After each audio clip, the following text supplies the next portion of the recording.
Welcome to The Explainer. Today we are talking about an absolute classic, a real nail-biter of a cricket match, India's epic chase against New Zealand. We're going to break down all the strategies, the star performances, and those key moments that made this one-day international just unforgettable.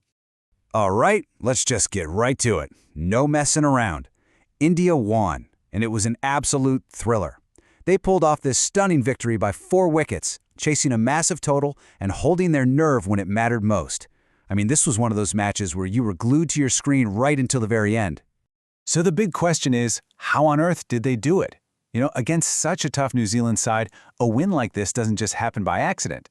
It's a mix of smart strategy, incredible skill, and just pure nerve. To really get it, we've got to go all the way back to the beginning of the match.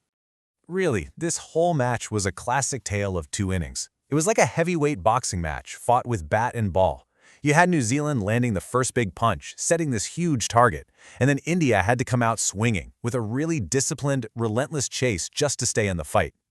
Okay, so let's get into the nitty-gritty, starting with New Zealand's innings. They were put into bat first, and boy, did they know they needed to post a big one.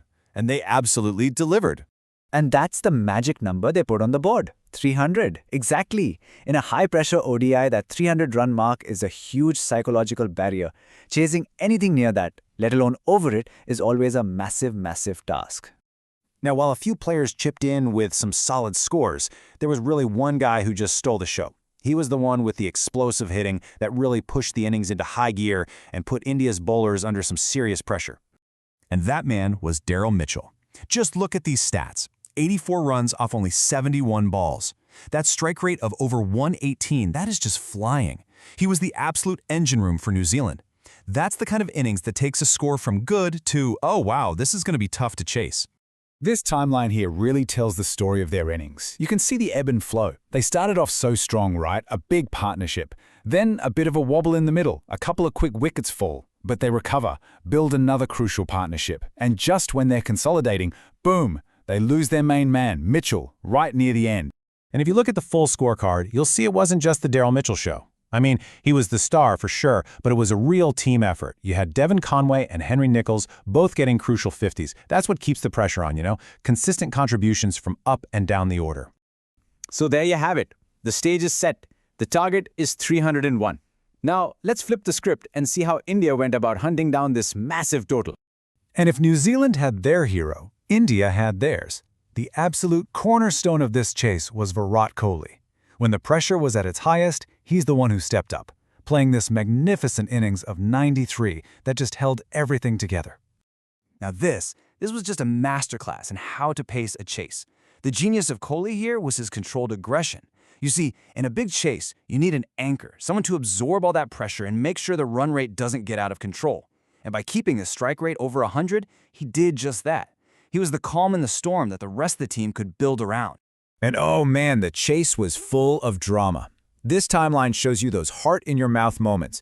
India's building a solid base. Things are looking good, but then Kohli gets out, just 7 runs short of 100. Suddenly, the game is right on a knife's edge, setting up this incredibly tense finish. And again, just like New Zealand, it wasn't a one-man army. Kohli had some crucial support. You had Shubman Gill getting a 50 at the top of the order and Shreyas Iyer playing a quick-fire 40. These contributions are absolutely vital for keeping the scoreboard moving and building those big partnerships.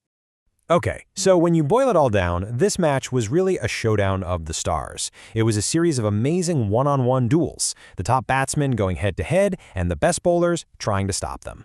And let's put them side by side, the two heroes with the bat. You had Daryl Mitchell, who was all about that explosive power in the middle overs, just pure acceleration. And then you had Virat Kohli, playing that classic anchor role, soaking up the pressure and masterfully guiding the chase. 2 totally different approaches, but both were so effective. But hey, we can't forget the bowlers. For India, Mohammad Siraj's 2 wickets were huge in stopping New Zealand from really running away with it.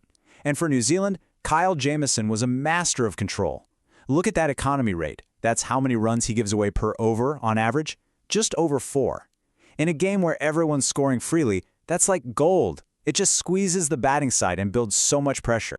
So, after all that, all the back and forth, the incredible individual performances, the crazy twists and turns, what did the final result actually look like?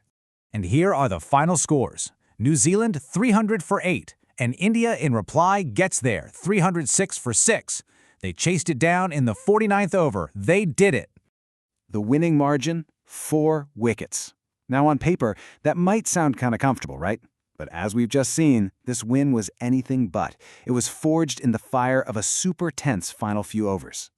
And this number says everything. 6 balls. That's all that was left in the match. They won with just 1 over to spare. Think about that. That is how close it was. One tiny mistake, one brilliant piece of bowling, and this whole thing could have gone the other way. And so, an incredible game like this leaves you with a really fascinating question, doesn't it? In a match packed with superstars, what was the real difference maker? Was it the singular genius of an anchor innings that held it all together? Or was it the collective effort, all those crucial supporting roles, that ultimately got the team across the line?